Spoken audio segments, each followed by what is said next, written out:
गणेश चतुर्थी की चहल पहल हर ओर दिखाई दे रही थी। कोई नए कपड़े खरीद रहा था तो कोई मिठाइयाँ खरीद रहा था, कोई छोटी सी गणेश जी की मूर्ति अपने घर ले जा रहा था तो कोई बड़ी सी मूर्ति अपने घर ले जा रहा था। इस वीडियो में हम देखेंगे गणेश जी आए गरीबों के घर। महाराष्ट्र में एक छोटा सा गांव है, शोलापुर। उसी गांव में विनायक आमटे नाम का एक आदमी रहता था जो कपड़े की फैक्ट्री में मजदूरी करता था। उसकी एक दिव्यांग बेटी थी, चुनमुन। वो अपनी बेटी से बहुत प्यार करता और जितना संभव हो उसकी हर जरूरत को पूरी करने की कोशिश करता। लेकिन इन दिनों जब पूरा महाराष्ट्र जब गणेश चतुर्थी मनाने की तैयारी कर रहा था, उस समय विनायक एक भारी संकट से गुजर रहा था और वो संकट था उसकी नौकरी का चले जाना। देखो, कंपनी बहुत घाटे में चल रही है। घाटे में रहकर हम तुम्हें तनख्वाह तो नहीं दे सकते। साहब, कुछ तो हमारा और हमारे परिवार का सोचो। हम क्या करेंगे, कहाँ जाएंगे, क्या खाएंगे? विनायक का घर पहले भी उसकी कमाई से किसी तरह चल ही जाता था और उस पर नौकरी का चले जाना जले पर नमक की तरह था। उसने अपनी नौकरी चले जाने की बात अपनी बेटी चुनमुन को नहीं बताई थी और वो पहले की तरह ही हर दिन अपने घर से निकलता और रात को 8 या 9 बजे लौटता। एक दिन जब वो घर से फैक्ट्री के लिए निकल रहा था, तभी चुनमुन बोलती है, बाबा, फैक्ट्री जा रहे हो आप? हाँ चुनमुन। बाबा, परसों ना गणेश चतुर्थी शुरू हो जाएगी। इस बार गणेश जी की मूर्ति लाओगे ना? हाँ बेटा, जरूर लाऊंगा। सुनो ना बाबा, इस बार थोड़ी बड़ी मूर्ति लाना। जब हम पिछली बार विसर्जन करने गए थे ना समंदर में, तो मैंने देखा था एक बड़ी सी मूर्ति। वो मुझे बहुत पसंद आई थी। जानते हैं ना बाबा, मैंने तभी सोच लिया था कि मैं अगले साल बड़े से गणपति बप्पा को घर लाऊंगी। ठीक है बाबा, ले आऊंगा।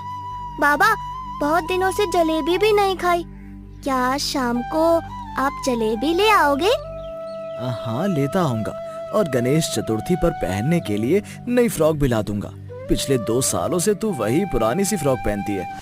वो अपनी बेटी से वादा करके तो चला जाता है, लेकिन उसके दिमाग में सिर्फ एक ही सवाल चल रहा था कि अगर आज भी विनायक को कोई काम नहीं मिला तो वो अपनी बेटी की ख्वाहिश कैसे पूरी करेगा।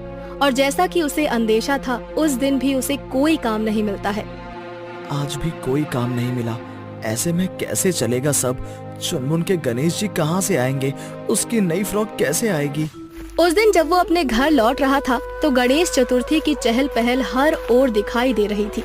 कोई नए कपड़े खरीद रहा था तो कोई मिठाइयाँ खरीद रहा था, कोई छोटी सी गणेश जी की मूर्ति अपने घर ले जा रहा था तो कोई बड़ी सी मूर्ति अपने घर ले जा रहा था। क्या बप्पा, हम जैसे लोगों को तू बनाता ही क्यों है? अरे गरीब कुछ नहीं खरीद सकता, ना तो अपनी छोटी सी मूर्ति और ना ही अपनी बेटिया के लिए फ्रॉक। विनायक यही सोचते हुए अपने घर की ओर जा रहा था, तभी उसकी नजर एक बड़ी सी दुकान पर गई। उस दुकान में गणेश जी की कई सारी मूर्तियाँ बिक रही थी और कपड़े भी। विनायक की नजर बप्पा की एक मूर्ति और चुनमुन के लिए एक फ्रॉक पर गई जो दुकान के बाहर रखे पुतले ने पहन रखी थी। वो मन ही मन सोचने लगा कि चुनमुन ये मूर्ति और ये फ्रॉक देखकर कितनी खुश होगी। उसने अपनी जेब में हाथ डाला तो उसमें 5 रुपए का एक सिक्का पड़ा था। 5 रुपए? क्या होगा इसमें? विनायक जेब में पड़े पैसे और उस फ्रॉक और गणेश जी की मूर्ति को बाहर से ही घूर कर देखता रहा। तभी दुकान का मालिक बाहर आया। ओए, यहाँ मेरी दुकान के बाहर खड़ा होकर क्या घूर रहा है? कहीं चोरी वोरी करने का कोई इरादा तो नहीं है?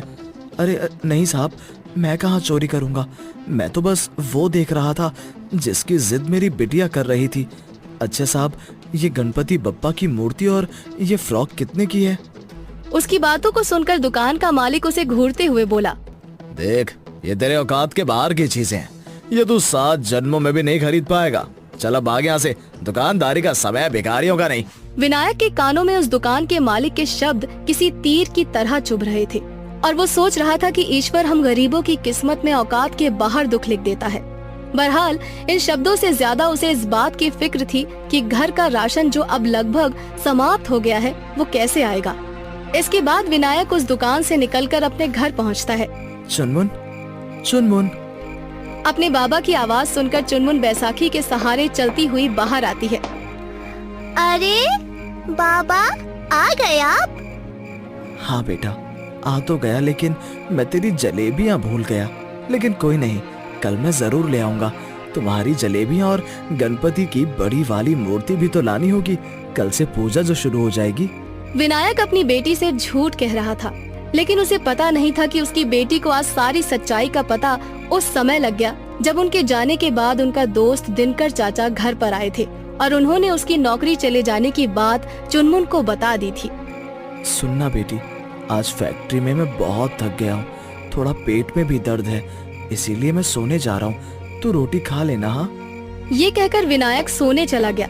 लेकिन आज चुनमुन को इस सच्चाई का पता चल गया था कि क्यों आजकल हर दिन उसके बाबा पेट भर के खाना नहीं खाते हैं और क्यों उनके पेट में हमेशा दर्द होता है। वो ऐसा इसलिए करते थे क्योंकि अगर वो भरपेट खाना खाते तो घर का राशन कुछ ही दिनों में खत्म हो जाता। ये सब बातें सोचकर आज उसकी आंखें बार बार भर रही थी। अगले दिन गणेश चतुर्थी थी। आज विनायक सुबह सुबह घर से बाहर निकल गया। उसके जाने के बाद चुनमुन आसमान की ओर देखते हुए अपने बप्पा से शिकायत करते हुए कहती है, बप्पा देखो ना, आज तो पूजा का दिन है, लेकिन मेरे पास ना तो आपकी मूर्ति है, ना दिया और ना ही बाती और ना ही मोदक है। फिर भी मैं आपसे कुछ मांगती हूँ। पप्पा, आप तो ये दुनिया चलाते हैं ना, फिर आपकी दुनिया में मेरे बाबा के साथ ये अन्याय क्यों? मैं आपसे धन दौलत नहीं मांगती, बस सिर्फ 2 रोटी मांगती मेरे बाबा के लिए।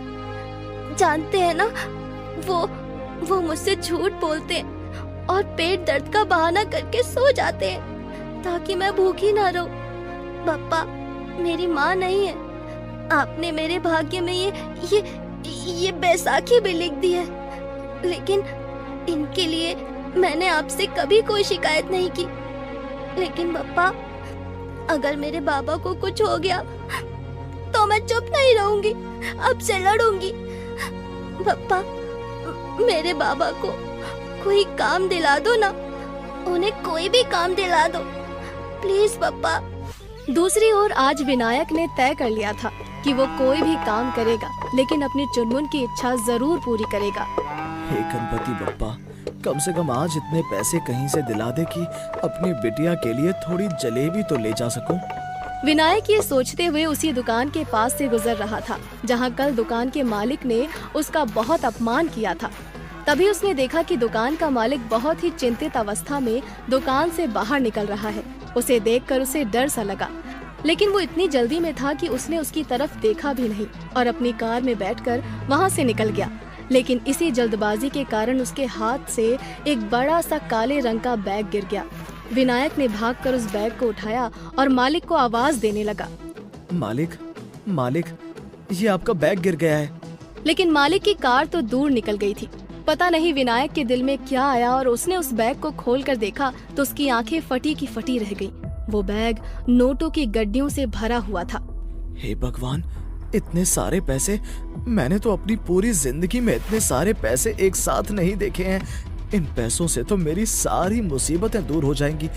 चुनमुन को जो चाहिए वो मैं उसे दे सकूंगा। लेकिन इस सोच के साथ साथ एक दूसरी सोच भी उसके दिमाग में चल रही थी। नहीं, ये मेरे पैसे नहीं हैं, ये तो इस दुकान के मालिक के हैं। मैं ये कैसे ले सकता हूँ? ये तो पाप होगा।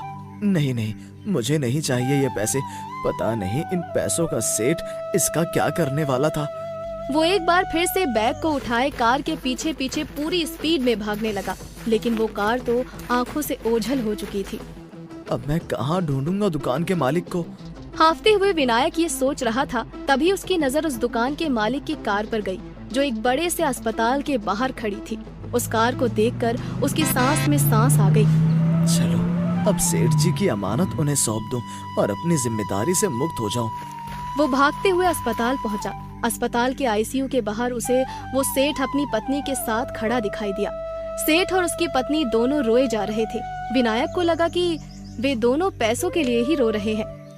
साहब, आप क्यों रो रहे हैं? ये रहा आपका बैग। आप जब अपनी दुकान से बाहर निकल रहे थे तो ये बैग वहाँ गिर गया था। ये लीजिए अपना बैग। साहब, मैंने ये बैग चोरी नहीं किया है। उस दुकान के मालिक का इकलौता बेटा जिसका भयानक एक्सीडेंट हो गया था और वो मौत से जूझ रहा था। एक्सीडेंट में उसका बहुत सारा खून बह गया था। उसके बेटे का ब्लड ग्रुप बहुत ही रेयर था इसीलिए उसने एक डोनर से बात की थी। उस डोनर ने ब्लड के बदले में बहुत सारे पैसे मांगे थे। दुकान का मालिक वही पैसे लेकर अस्पताल आ रहा था, तभी वो बैग वहीं पर गिर जाता है। इधर अस्पताल में बिना पैसों के उस डोनर ने ब्लड देने से इनकार कर दिया और दोनों पति पत्नी उसी चिंता में रोए जा रहे थे। विनायक को जब ये बात पता चली तो वो कहता है, अरे साहब, खून तो ईश्वर का दिया हुआ है, भला उसके कोई पैसे कैसे मांग सकता है? ये हवा पानी सब तो ईश्वर का है, वो तो कभी हमसे पैसे नहीं मांगता। साहब, बुरा ना माने तो मेरा टेस्ट करवा लें, क्या पता मेरा खून आपके बेटे के ब्लड ग्रुप से मिल जाए। उस दुकान का अमीर मालिक जो कल विनायक को औकात की बात समझा रहा था, वो आज उसके व्यवहार के आगे खुद को नीचा महसूस कर रहा था। उसकी आंखों के आगे कल की सारी घटना आ गई। उसने हाथ जोड़कर विनायक से माफी मांगी। विनायक का ब्लड ग्रुप उस दुकानदार के बेटे से मिल गया और उसकी जान बच गई।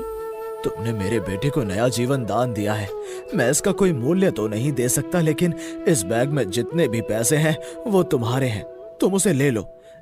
ये कैसी बात कर रहे हैं साहब? जान बचाने वाला तो बप्पा है, मुझे ये पैसे नहीं चाहिए।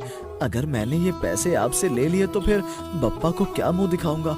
ये कहकर वो वहाँ से चला गया। विनायक काफी रात को जब अपने घर पहुँचा तो उसने देखा कि उसकी बेटी घर के अंदर बैठी गणपति जी की पूजा कर रही है और ये वही मूर्ति है जो उसने उस दुकान में देखी थी। यही नहीं, चुनमुन ने वही फ्रॉक भी पहन रखी थी जो उसे उस दुकान में पसंद आई थी। चुनमुन ने जब अपने बाबा को देखा तो वो कहती है, बाबा बाबा, ये देखो मेरे बप्पा और मेरी नई फ्रॉक कितनी सुंदर है ना। आज मैंने भरपेट जलेबी खाई। बाबा, आज मैं बहुत खुश हूँ। बप्पा ने मेरी सारी मुरादें पूरी कर दी है। आज आपको नई नौकरी भी मिली है ना, है ना, है ना बप्पा? तभी पीछे से दुकान के मालिक और उसकी पत्नी विनायक के पास आते हैं। क्या तुम मेरे यहाँ नौकरी करोगे? मालिक की बातों को सुनकर विनायक की आंखें भर आती हैं और सभी लोग एक साथ बोलते हैं, गणपति बप्पा मोरया, गणपति बप्पा मोरया।